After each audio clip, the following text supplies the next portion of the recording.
El siguiente programa es familiar. Puede contener escenas de violencia moderada.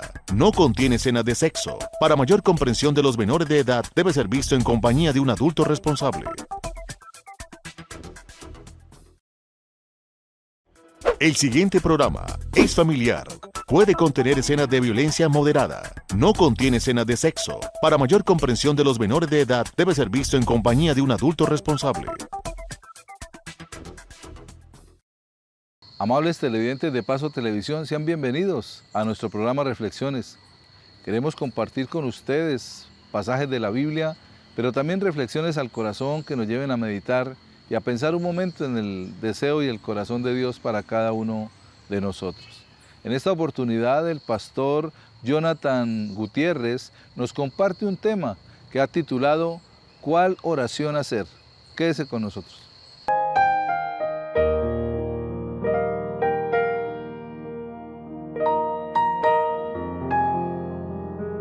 El periódico británico The Guardian tiene unas preguntas y se pregunta si todavía la gente ora, hace oraciones. Por allá hace una encuesta diciendo que 1 de cada 5 adultos ora a pesar de que no son personas religiosas. ¿Qué nos está diciendo estas estadísticas? De que la oración es una expresión no solamente de los cristianos, sino que todas las religiones oran, pero también las personas que no son cristianas o que no se afilian a una identidad religiosa o de pronto son ateas, creen en Dios, también oran. Así que la oración es como si fuera de todos los seres humanos. Jesús, en el Nuevo Testamento, nos habla o nos enseña acerca de la oración, pero Jesús no nos plantea el problema de si la gente está orando o no. Jesús como que presupone de que todos los seres humanos han orado alguna vez en su vida. El asunto es cómo lo estás haciendo, cómo estás orando, porque para Jesús puedes estar orando de dos formas. Si tú miras allí en el Evangelio, en Mateo capítulo 6, versículo 7 en adelante, dice, cuando oren, no alarguen demasiado su oración, no hagan como los que no conocen a Dios, dice una versión. Otras versiones dicen, no oren como los gentiles, ¿sí? Otra versión dice, no oren como los paganos, dice, que creen que porque hablan mucho, Dios tendrá que hacerles caso. No sean como ellos, porque su Padre sabe lo que ustedes necesitan, incluso antes de lo que lo pidan, ¿no? Esto no quiere decir de que tú no tienes que orar porque ya Dios sabe. No, la invitación es que tú puedes orar como un pagano o como una persona que no conoce a Dios, o puedes orar, en este caso como Jesús dice, como hijo de un Padre que te escucha. Entonces Jesús plantea dos tipos de oración. La primera es una oración a lo pagano y lo segundo es una oración que le vamos a llamar una oración cristiana, que es que tú sabes que hay un Padre que te escucha. ¿Cómo saber si tú estás orando a lo pagano o si estás orando a lo cristiano? Yo crecí en una familia donde siempre me invitaban a la oración desde pequeño y todos los problemas en la casa se solucionaban a punta de oración, digámoslo así. Todo era oración. Si me hacía falta algo era porque no había orado. Si me estaba yendo mal en algo era porque no había orado. Y todos los problemas tenían que ver con la oración. Jesús plantea y dice, puede que tú seas una persona de oración, pueda que te incluyas en una iglesia cristiana o católica y te consideres una persona de oración ferviente. Jesús plantea, el problema no es de que ores mucho. El plantea es de que podrías estar orando a lo pagano o podrías estar orando como un cristiano verdadero. Hay una pregunta que nos planteamos para responder esta, si estás orando a lo pagano o a lo cristiano, y es, ¿cuál es la razón del por qué eres escuchado? En otras palabras, ¿por qué Dios tendría que escucharte? Y esa es una gran pregunta, porque los paganos creen que serán escuchados por una razón y los cristianos creen que serán escuchados por otra razón. ¿Cuáles son esas razones? Entonces, para entender esto, es muy importante entender nuestro tipo de relaciones, ¿sí? Hay una relación comercial y hay una relación familiar. Estas son dos razones que nos pueden ayudar muchísimo.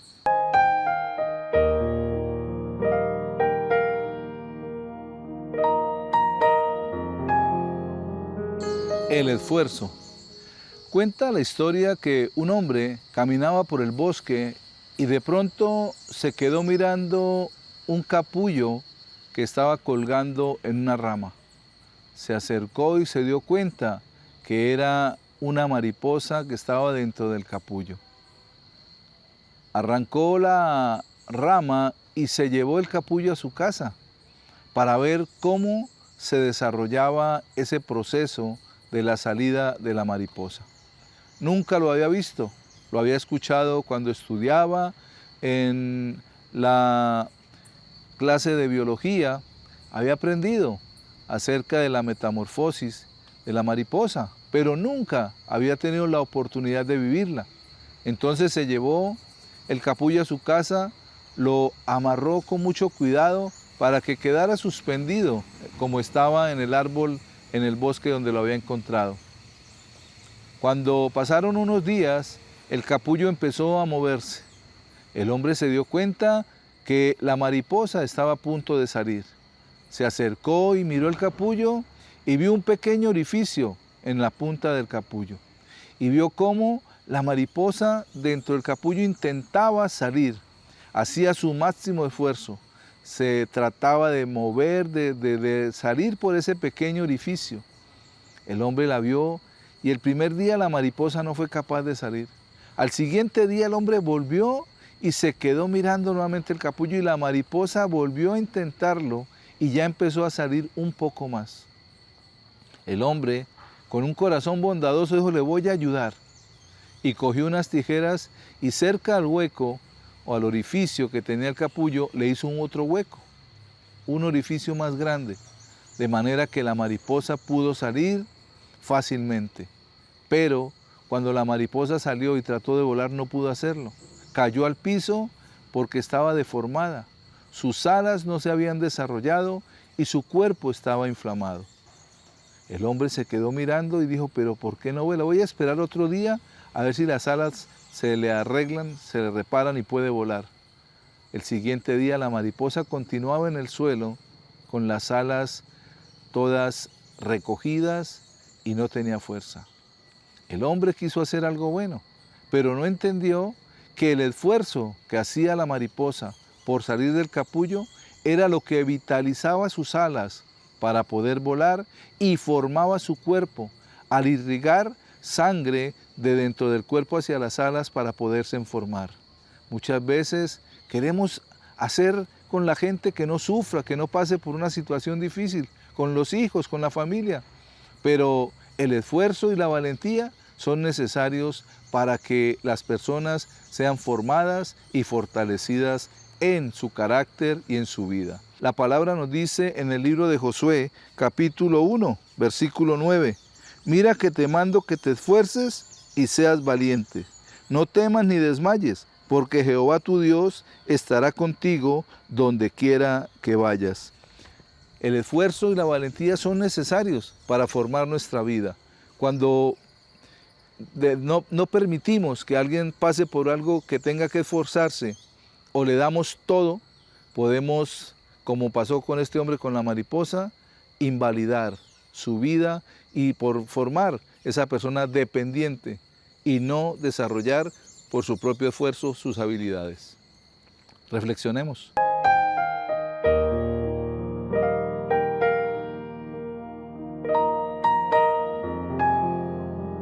Esta relación pagana o comercial se puede diferenciar de la relación familiar o cristiana frente a la oración. Con un ejemplo, aquí en El Socorro es muy común de que tengamos estudiantes viviendo en casas familiares. Yo recuerdo que una señora por ahí me contaba de que le arrendó a algunos estudiantes una habitación, pero ella decía que el error que tú puedes cometer y que no puedes cometer cuando tú le arriendas a estudiantes es escuchar sus problemas. Escuchar sus problemas. Y yo, pero ¿por qué escuchar sus problemas puede ser un problema? Y es porque cuando tú escuchas el problema de los estudiantes, empiezas a cambiar ese tipo de relación. Se convierte desde una relación de huésped comercial y se convierte en una relación familiar. Hay una relación más fuerte con el inquilino. Pasa él de ser una relación comercial donde él está pagando por vivir en esta casa. Él tiene que cumplir ciertos estándares, tiene que cumplir ciertas reglas, pero también tiene unos derechos. Y cuando la persona que le está arrendando cambia este tipo de relación y la convierte en una relación familiar, ella dice, esto es un error, porque entonces esta persona va a confundir y ya no me va a pagar y ya no va a cumplir sus responsabilidades. Mira, que ese es el mismo tipo de relación que tenemos con Dios. Entonces, tú puedes estar orando a lo pagano, relacionarte con Dios a lo comercial, o puedes relacionarte con Dios a lo familiar, sabiendo que Él es tu Padre. Y este nivel de confianza lo entendemos también en las relaciones. Cuando tú vas de Socorro a la ciudad de San Gil, tú ves, te sienta alguien a tu lado. Creo que tú no eres de las personas que dice, hey, ¿tú me puedes prestar tu billetera o me puedes prestar tus audífonos? No te atreverías a eso. De pronto sí, te atreverías a preguntarle la hora o por dónde vamos. Pero dependiendo el tipo de relación que tú tengas con esa persona, así mismo vienen tus peticiones. Así mismo vienen tus peticiones. Entonces, cuando hablamos de que no tengamos una relación a lo pagano o oraciones paganas delante de Dios, es el tipo de relación que tenemos con Él. ¿Sí? Cuando es una relación comercial, nos relacionamos con Dios a través de lo que hacemos nosotros. Es decir, de que Dios debe responderme mis oraciones porque yo he hecho cosas, he pagado para que Dios me escuche. Dice Jesús, dice, ellos creen que serán escuchados por la mucha palabrería. En el idioma se le traduce como balbuceo. Así que los paganos creen que serán escuchados por una razón y los cristianos creen que serán escuchados por otra razón. Así que los paganos creen que por hablar mucho o creen que porque hablan muy bonito o creen que por sus propias obras Dios los tendrá que escuchar. Es decir, es una relación comercial. Es como si Dios está en la obligación de escucharme porque yo le he pagado con portarme bien, le he pagado con hacer bonitas oraciones, le he pagado con perseverar, le he pagado con miles de mis obras buenas y por eso Dios tiene que escucharme. Jesús dice, no oren como los paganos, que creen que porque tienen algo, porque hacen algo serán escuchados. Ustedes tienen que orar como que el que tiene un Padre en el cielo, una relación familiar. Es decir, el inquilino, la persona que está pagando en su casa, es una persona que vive incómoda, no tiene toda la confianza para ir a la nevera, para acceder a ciertos sitios, porque no se siente en casa. Pero cuando Jesús dice, ustedes tienen que orar al Padre que está en los cielos, ustedes tienen que tener en cuenta de que Él es tu Padre y de que tienen toda la confianza de estar en la casa del Padre. Ese es el tipo de relación que Dios quiere y es el tipo de oración que Jesús nos está enseñando en este pasaje.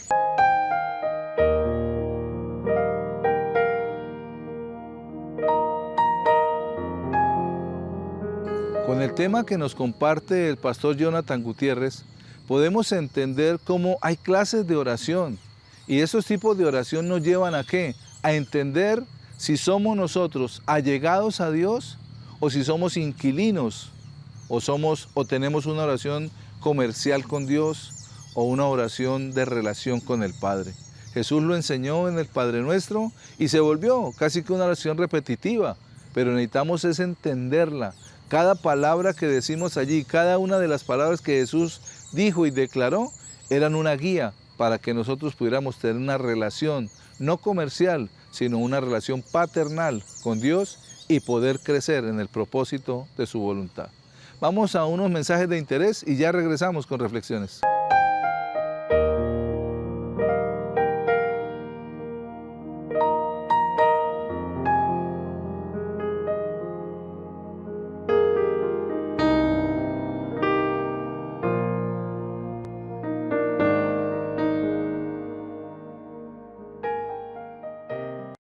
Para continuar con nuestro programa, en esta oportunidad el tema que quiero compartir con todos ustedes lo he titulado ¿Por cuál camino? Quédese con nosotros.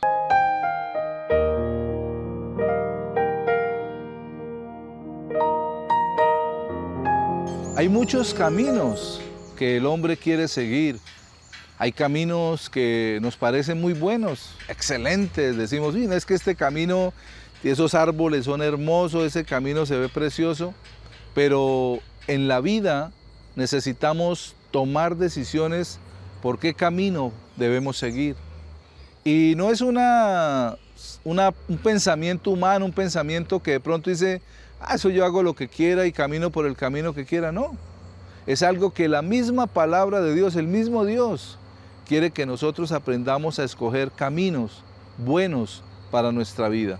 En el Evangelio según San Mateo, en el capítulo 7, versículos 13 y 14 dice la palabra: entrad por la puerta estrecha, porque ancha es la puerta y espacioso el camino que lleva a la perdición, y muchos son los que andan por ella.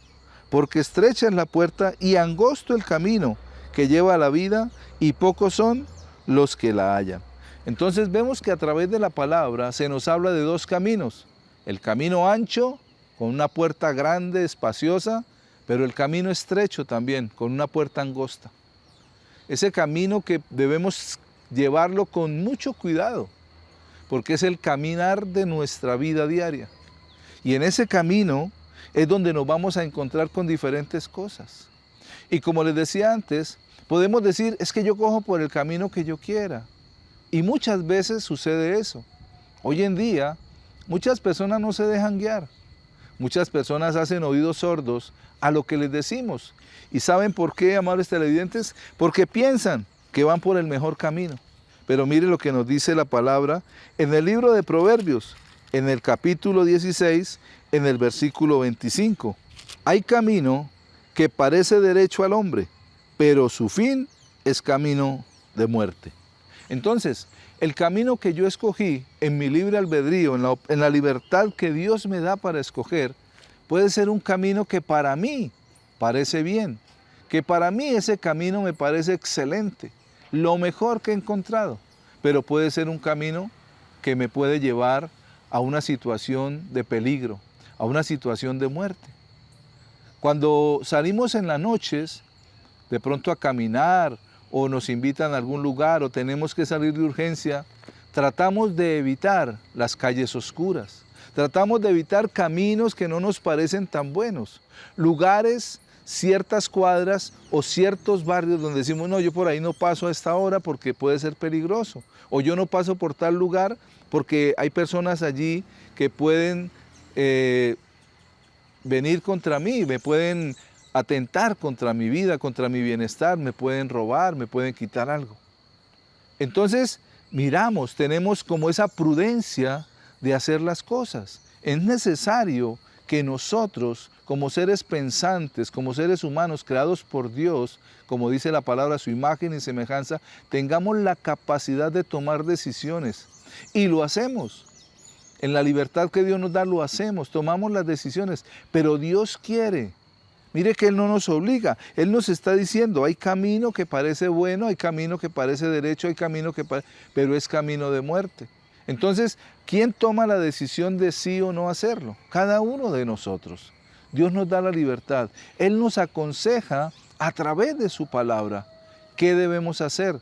Pero la decisión ¿de quién es? De cada uno de nosotros. Dios coloca la oportunidad para que nosotros la aprovechemos. Dios nos coloca la palabra de Él para que nosotros seamos sensatos y adquiramos la sabiduría que Él quiere que tengamos para tomar decisiones en nuestra vida. Y no estoy hablando de un camino de un día, no, es el caminar de nuestra vida. ¿Cómo estamos enfocando nuestra vida en ese caminar diario? ¿Cómo estamos enfocando nuestros deseos, nuestro corazón, nuestras emociones? Aún, ¿cómo estamos gastando nuestro dinero? O sea, todo eso, la palabra nos lleva a entender que es un camino que nosotros tomamos. Podemos ver personas que son aún con ellos mismos tacañas, ¿cierto? Y uno puede decir, uy, esa persona ni siquiera se toma un tinto para no gastar. Y ese es el camino que esa persona decidió. Pero al final puede hacer que esa persona adquiera un buen capital y diga, todos esos pequeños ahorros que hice me llevaron por un camino de ahorro y de prosperidad. Entonces, cada uno de nosotros tomamos la decisión de cuál camino seguir, pero siempre entender que Dios a través de la palabra nos muestra el mejor camino, pero también el camino que no es tan bueno.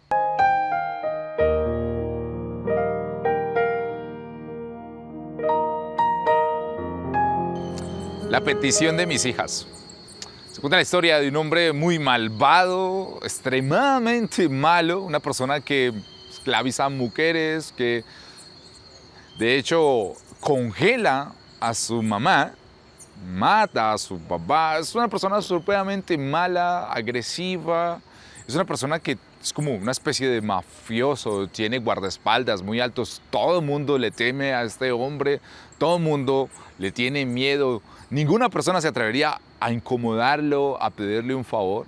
Pero en algún momento él está en aprietos, él está enfrentándose a un enemigo y en ese momento llegan dos niñas con un par de trenzas gemelas a interrumpirlo y a decirle, papá, ¿cuántas docenas hay en 100 centenas? Papá, ayúdanos con esta tarea de matemáticas. Y es increíble que estas dos pequeñas tengan tanta confianza, vienen a él sin miedo, vienen a él con tanta insistencia. Y uno dice, pero ¿quiénes son estas niñas para interrumpir a un hombre tan malvado y tan temeroso? Pues son sus hijas, son sus hijas. Y este padre, por muy malvado que sea, son sus hijas y las va a atender. Y tú puedes ver a este hombre tan malvado, arrodillado, ayudándole a hacer las tareas de matemáticas. Mira, cuánto más nuestro Padre que está en el cielo, dice la palabra del Señor, cuánto más nuestro Padre no puede darnos, a respondernos a nosotros que somos sus hijos. San Juan nos habla de que todos los que creen en el Hijo, todos los que creen en Jesús, Dios les dio potestad de ser llamados hijos de Dios. No todos son hijos de Dios, pero todos los que creen en Jesús son llamados hijos de Dios. Allí es donde Jesús quiere hablarnos, de que tú puedes estar orando como una persona que no conoce de Dios, exigirle cosas a Dios porque crees de que estás comprando a Dios, o puedes hablarle a Él como Padre. Él es tu Padre, que lo puedes interrumpir a cualquier momento porque Él sigue siendo tu Padre. Ese es el nivel de relación que Dios quiere contigo. Reflexionemos.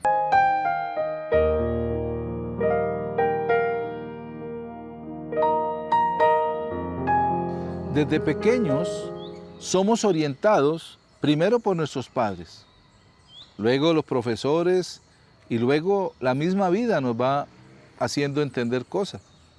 Pero cuando estamos pequeños, recordemos por un momento cuando nuestra mamá o nuestro papá nos decía, mi hijo, tenga cuidado con esa persona, tenga cuidado con quién se compromete, tenga cuidado con quién anda. Y nos decían ese adagio popular que de pronto todos lo hemos escuchado, dime con quién andas y te diré quién eres. Era algo que repetía y me repetía mi papá cuando yo estaba pequeño. ¿Por qué? Porque había muchachos dentro del sector donde vivíamos que no eran como de buena calidad en el sentido de que les gustaban las drogas, les gustaba quitar lo ajeno. Entonces mi papá decía, tenga cuidado, mijo, con quién anda. ¿Sí? Él me daba el consejo, pero ya cuando veía que yo no obedecía el consejo, entonces ya cogía y me llamaba y me tiraba las orejas. Entonces, ¿qué pasa? Podemos escuchar el consejo de Dios, ¿cierto? Que es un consejo que nos orienta, que nos guía, pero también podemos esperar el jalón de orejas de Dios, ¿sí? Aunque dice que Dios no castiga ni con palo ni con rejo, pero podemos pasar por situaciones complicadas cuando no tomamos buenas decisiones y caminamos de pronto con personas que no son de muy buena reputación o personas que piensan que en la vida se puede conseguir todo fácil y que no han tenido una orientación de sus padres.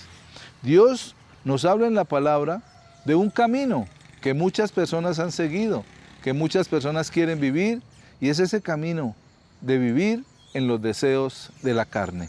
La palabra nos dice en la epístola del apóstol San Pablo a los Gálatas, en el capítulo 5, versículos 19 al 21.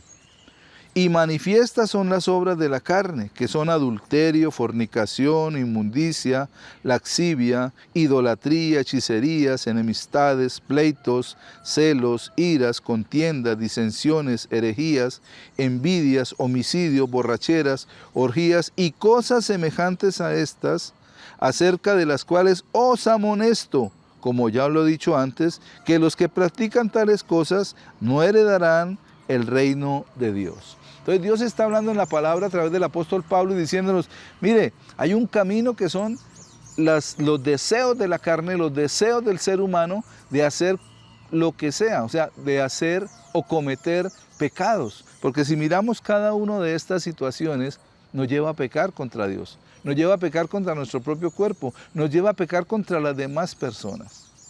Entonces, ¿qué nos está diciendo el Señor a través de la palabra? Mire ese camino que muchos quieren recorrer o que muchos han tomado la decisión de recorrer.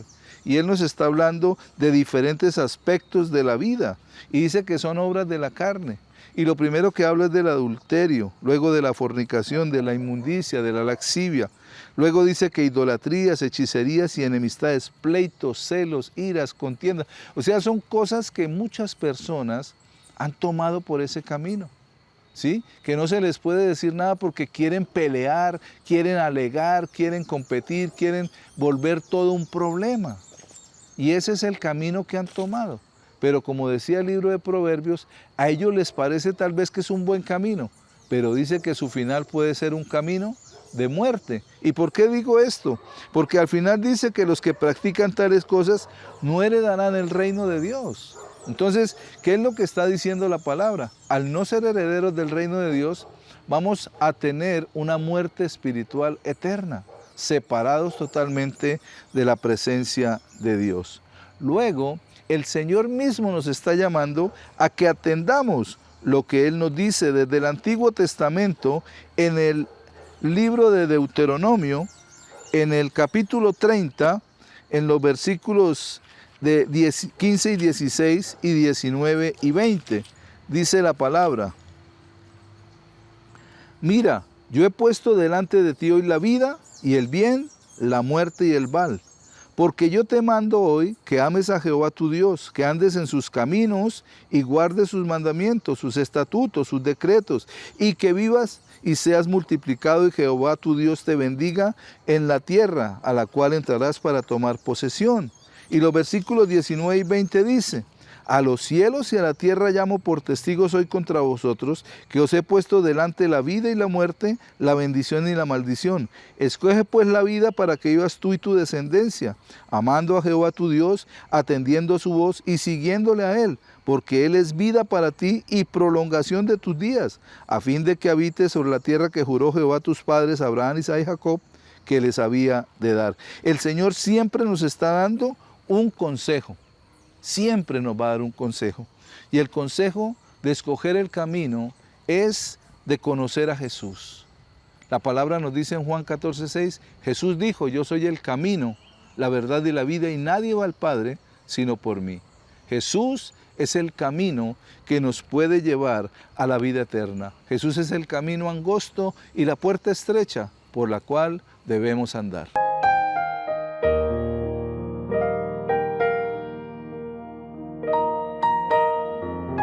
Cuando miramos la vida, debemos entender que el camino está delante de nosotros.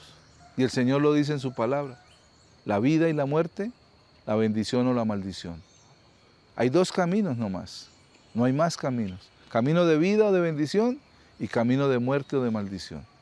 Escojamos el camino al cual Dios nos guía y nos orienta, que es Jesucristo. Amables televidentes, de esta manera llegamos al final de esta emisión de Reflexiones. Gracias por acompañarnos y permitirnos entrar a sus hogares durante esta media hora. Que Dios los continúe bendiciendo.